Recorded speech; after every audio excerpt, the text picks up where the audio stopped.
ఎప్పుడైతే మీరు విశ్వాసంలో బలహీనపడిపోతారో మీరు ఖచ్చితంగా గమ్యాన్ని చేరుకోలేరు.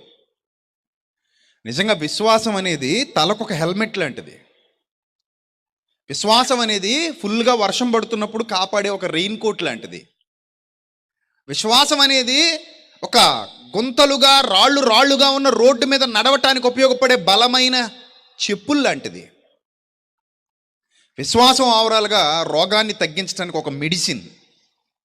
Faith is a protector. Get my point. Faith is a protector our cells.